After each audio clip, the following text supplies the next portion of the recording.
attacks may be made to gain surprise, avoid heavy losses, and to seize terrain for subsequent operations.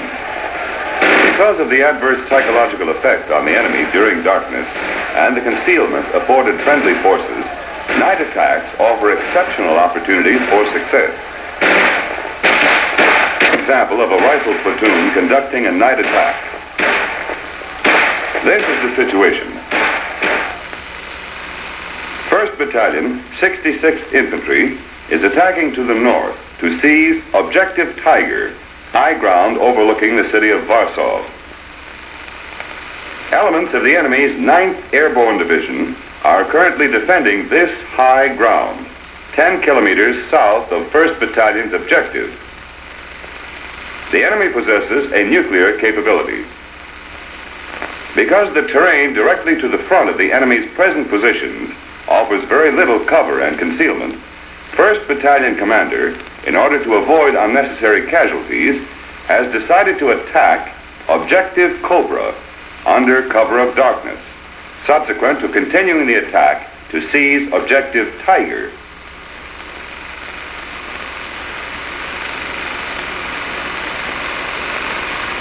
Company A has been assigned the mission of conducting a non-illuminated night attack to seize that portion of Cobra designated Objective Keen, which is defended by an airborne platoon. The line of departure is currently occupied by Company C, 1st Battalion, 67th Infantry. This is Captain Lawson, the commander of Company A. He has received the attack order from the battalion commander, performed the necessary troop leading procedure, and is now issuing an attack order to his platoon leaders. The battalion heavy mortar forward observer and the direct support artillery forward observer. Captain Gold is the commander of Company C, 1st Battalion, 67th Infantry. The unit Company A will pass through. The attack order contains the usual 5 paragraphs. However, due to the difficulty of control, night attack orders are more detailed than orders normally given for daylight attacks. In addition, the scheme of maneuver is made as simple as possible. For example, in a night attack, normally all 3 rifle platoons attack on line. The primary reason is, due to limited visibility, the commitment of a reserve platoon after the attack has been launched is both difficult and dangerous. Also, the employment of 3 platoons on line permits the placement of maximum fire on the objective, which compensates for the loss of accurate aimed fire because of reduced visibility. To facilitate control, a direction of attack is assigned to each platoon.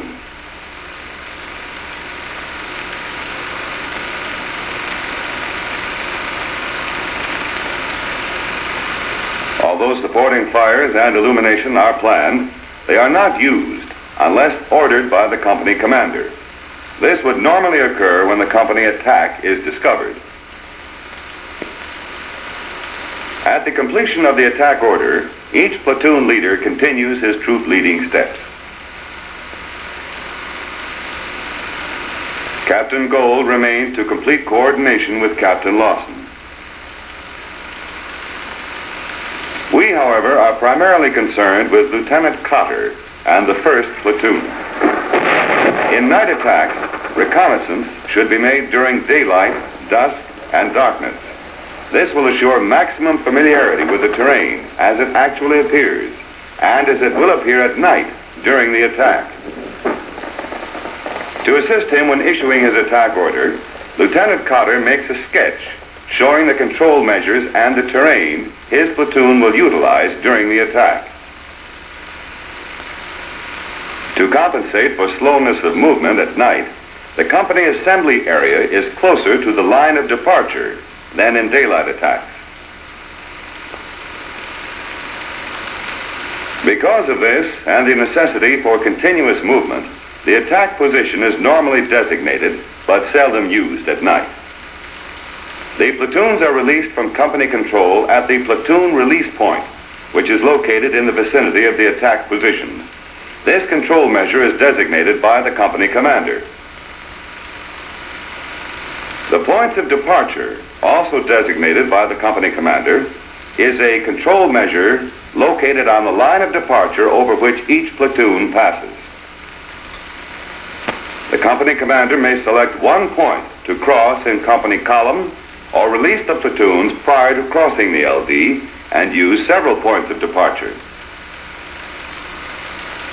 The squads are released from platoon control at the squad release point, which is selected by the platoon leader. It is centrally located behind the platoon's portion of the PLD, probable line of deployment. It is far enough forward to permit the platoon leader maximum control over the movement of his squads, yet far enough behind the PLD to allow the squads to deploy on line with a minimum of lateral movement. Both the platoon and squad release points allow for gradual deployment of the entire company as it moves toward the PLD, which is where the company commander plans to complete final deployment prior to attacking on line. Usually located on the enemy side of their wire obstacles, the PLD should be as close to the enemy as possible without revealing the presence of the attacking unit.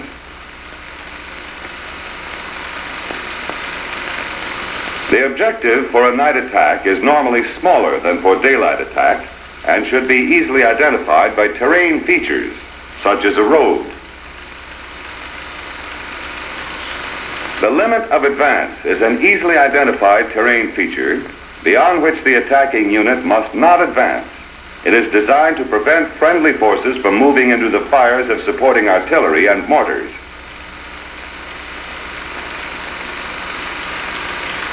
Having completed his daylight reconnaissance, the first platoon leader issues the attack order to his squad leaders, the 81mm mortar forward observer, and the team leader, who will command the security patrol.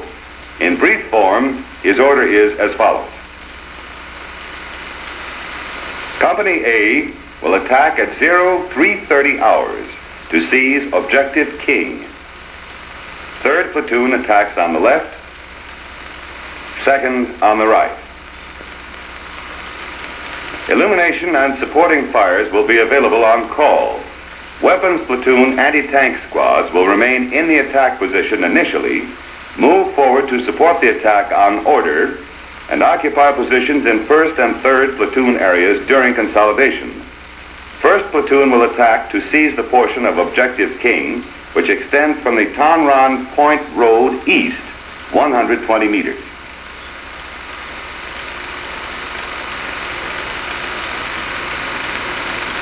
The platoon will advance initially under company control in platoon column formation. Order of movement: 1st, 3rd, and 2nd squads.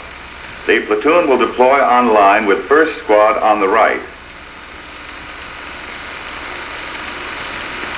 2nd in the center, 3rd on the left.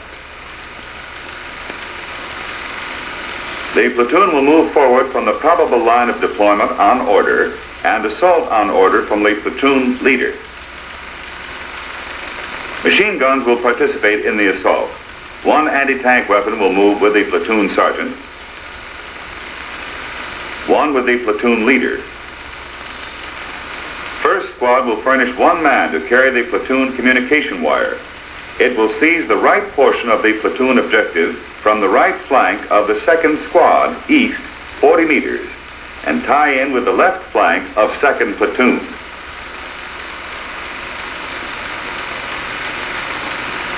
Second squad will provide flank security from the platoon release point to the squad release point and seize the center portion of the platoon objective from the right flank of 3rd squad east 40 meters.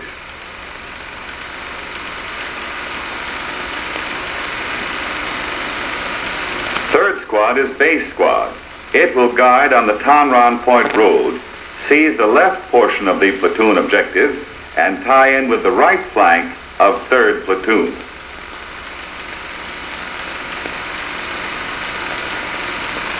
Weapons squad. one machine gun will be attached to 1st Squad, one to 3rd Squad. They will participate in the assault and consolidate with the squads to which they are attached.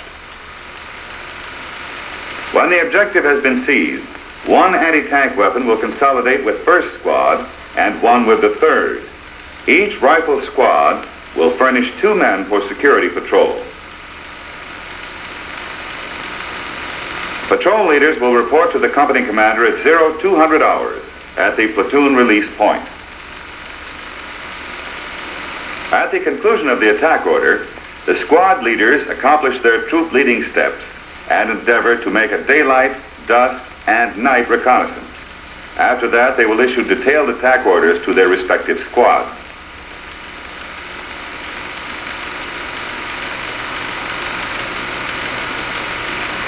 This is a rehearsal of the platoon security patrol, whose mission is to secure the platoon's portion of the probable line of deployment and to guide the platoon from the platoon release point to the PLD. Prior to every night attack, a rehearsal by the attacking unit should be accomplished during daylight and darkness on terrain similar, if possible, to the terrain over which the attack will take place. On signal from the patrol leader, the men deploy to pre-designated positions within their respective squad's portion of the PLD. During the rehearsal and prior to the actual conduct of the attack, the patrol will carefully search the area for enemy. After becoming thoroughly familiar with the area, 3 members of the patrol will return to the platoon release point to act as guides for their respective squads.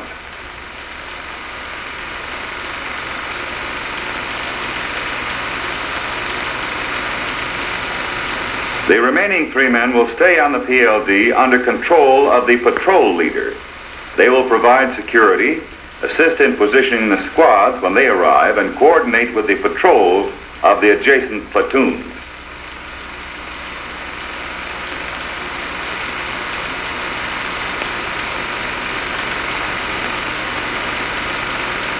During the platoon's day and night rehearsals, emphasis is placed on the following.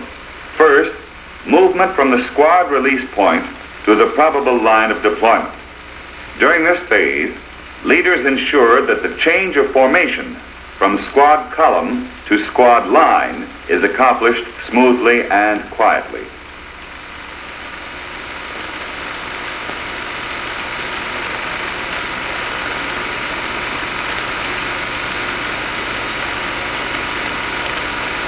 Secondly, movement from the PLD to the objective. Prior to giving the signal to initiate movement, the platoon leader visually checks his platoon to ensure that all of the men are standing and ready to move towards the objective. Because of reduced visibility, intervals between individuals on line will be less than during daylight attacks.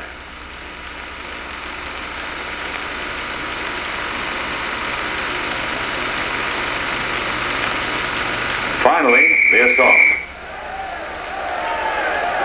When rehearsals are completed, the platoon will move back to the company assembly area, where final preparations for the attack will be made.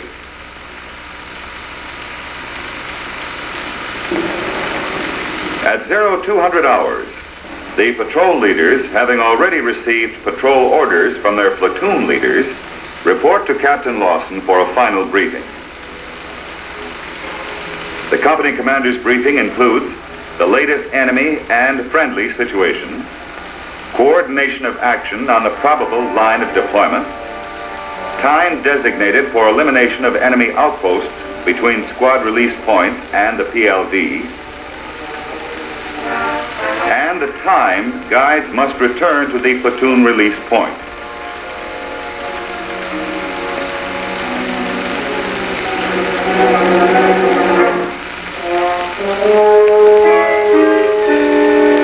At the point of departure, the 1st platoon patrol is challenged by a Charlie Company rifleman.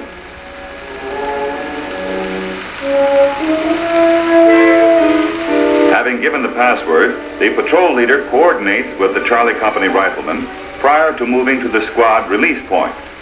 The patrol leader indicates the approximate time the three guides will return past this same position and receives any pertinent enemy information. The patrol continues on along the same route the platoon will use in the attack.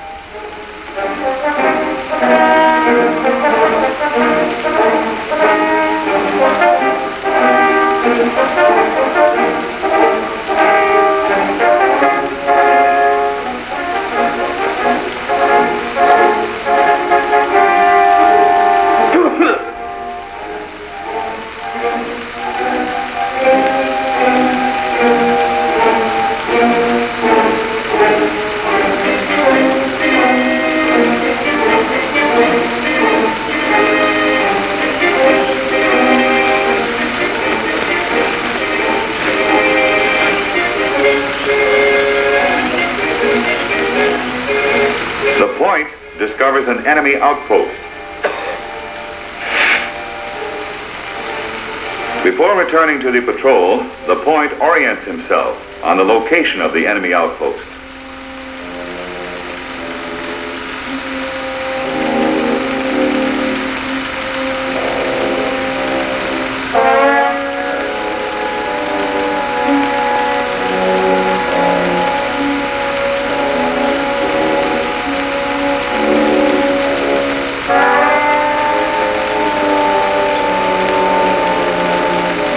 Outpost found between the point of departure and the squad release point should be, if possible, bypassed, and the location reported to the platoon leader by one of the returning guides. If necessary, the outposts will be eliminated silently.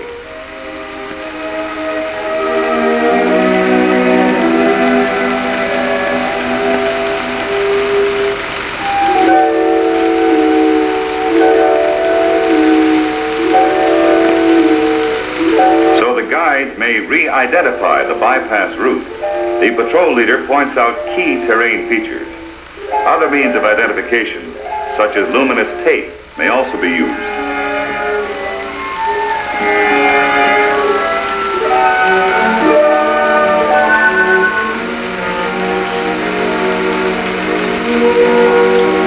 When the patrol arrives at the squad release point, the men move quietly and quickly to their respective squad sectors on the probable line of deployment.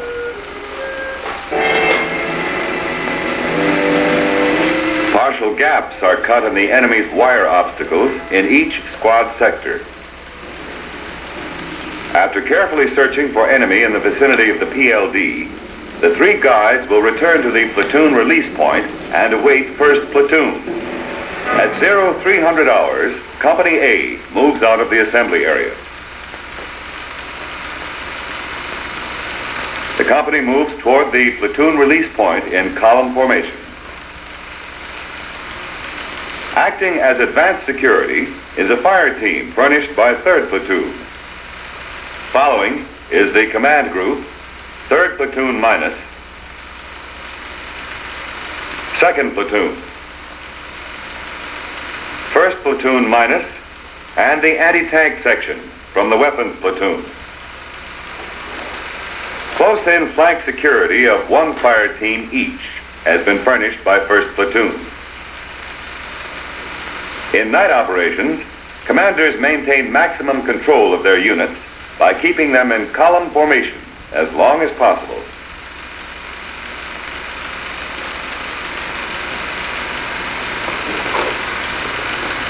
Throughout the entire conduct of the attack, leaders will move at or near the head of their units to ensure proper direction is maintained.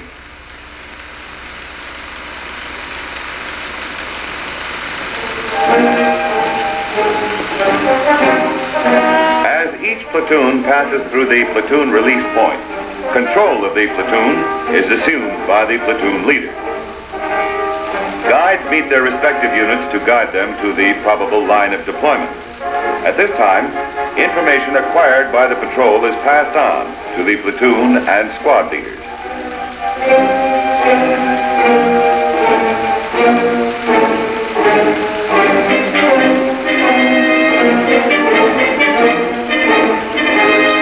The platoon release point the platoons may tie into the company switchboard.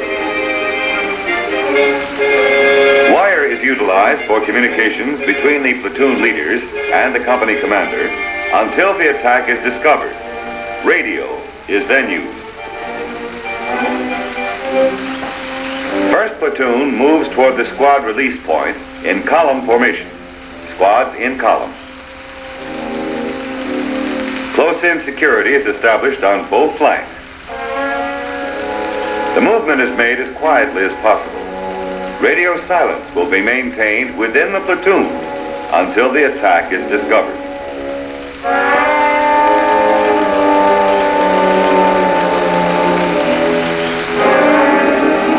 The platoon crosses the point of departure along the same route used by the patrol.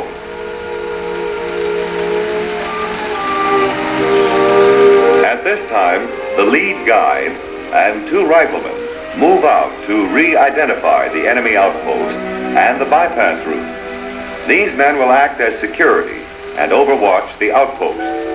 If the platoon's movement is detected, the enemy will be eliminated. If the platoon bypasses successfully, no action will be taken until a later time. Having bypassed the enemy outpost without incident, first platoon now approaches the squad release point. The second platoon, attacking on the right flank, is suddenly taken under enemy small arms fire.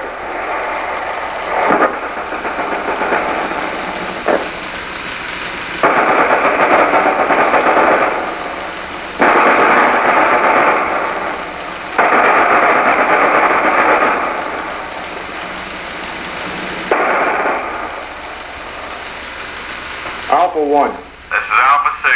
Give me Alpha 1-6. Wait, 1.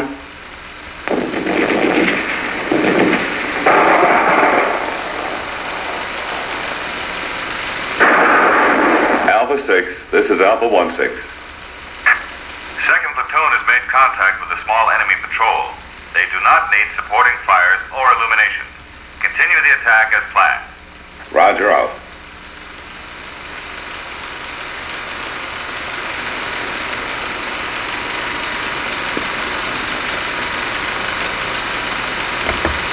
If one element of an attacking force is taken under enemy fire between the line of departure and the squad release point, the unit commander will not normally provide supporting fires and illumination if his other elements have not been discovered.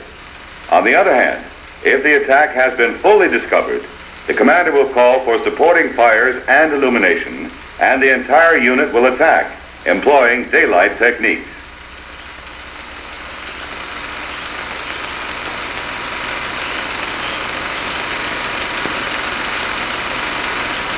When the platoon arrives at the squad release point, control of each rifle squad is assumed by the squad line of deployment.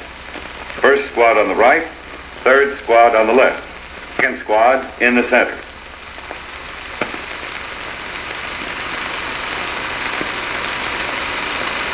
After cutting the remaining wire and passing through the enemy's wire obstacles, the squads will deploy into line formation, each squad leader ensuring his squad is fully deployed prior to reaching the PLD. Movement to the PLD is conducted as quietly as possible. In some situations, crawling may be necessary. When the squads arrive on the PLD, they halt and take up the prone position. This is done to ensure that all platoons assault simultaneously.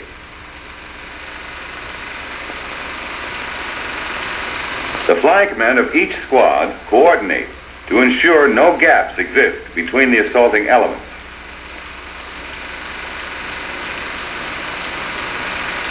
With the platoon fully deployed online, the platoon leader notifies the company commander who, having received word that all three platoons are deployed online, orders the attack to continue.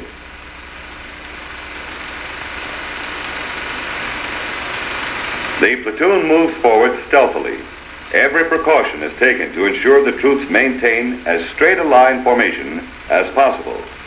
Sporadic, nervous firing on the part of the enemy is no indication the attack has been discovered. The attacking elements must continue forward as quietly as possible. If the platoon receives effective fire, the platoon leader has the authority to initiate the attack. However, it can be delegated to the platoon sergeant. As the platoon approaches the enemy positions, it is taken under effective enemy fire.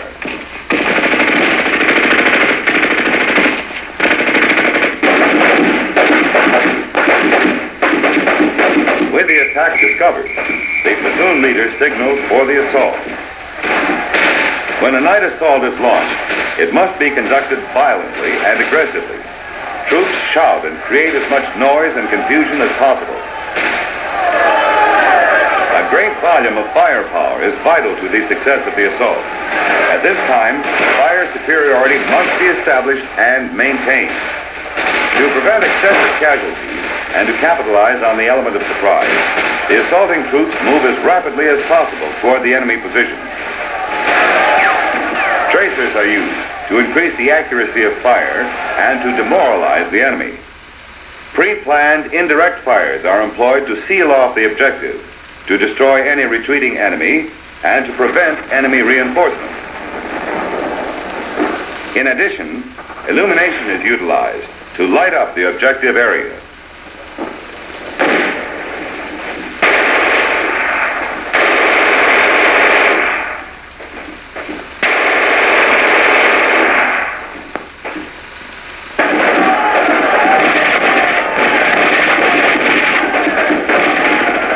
Despite stubborn enemy resistance, the rapid assault continues. To facilitate control, the assault line must be maintained. Grenade launchers are used to knock out key enemy positions.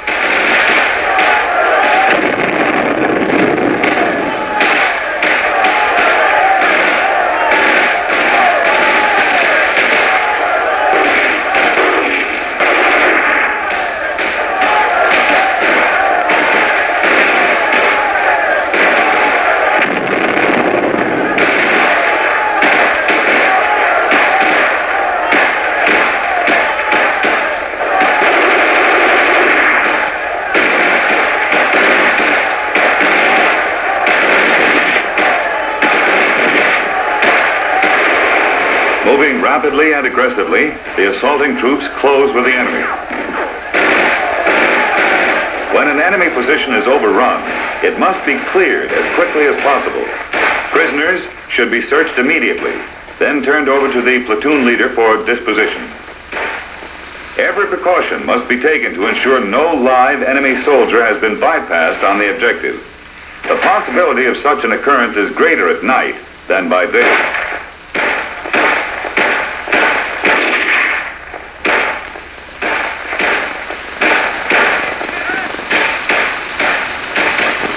The troops cross over the objective to place fire on any withdrawing enemy and to prepare against a counterattack. With the objective secured, the work of consolidation and reorganization begins. Security is posted, but not beyond the limit of advance.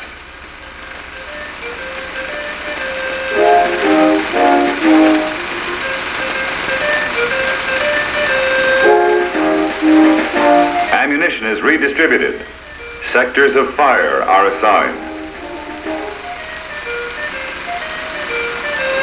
Automatic weapons are given principal directions of fire. Key personnel are redesignated. Flank positions are set up on previously designated terrain features, and contact is established with the adjacent platoons. Prisoners and casualties are evacuated.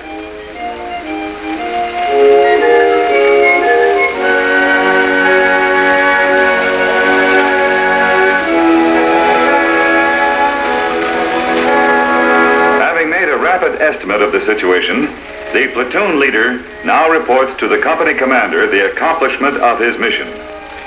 When an infantry unit is committed to a night attack mission, specific techniques and measures must be carried out. Prior to the attack, reconnaissance by key leaders should be made during daylight, dusk, and darkness. Attack orders will be longer and more detailed. due to added control measures and special instructions. Rehearsals should be accomplished during daylight and darkness, with emphasis placed on movement from the squad release point to the probable line of deployment. Movement from the probable line of deployment to the objective and the assault. These actions, combined with secrecy, surprise, control, and initiative, will result in success for the rifle platoon in night attack.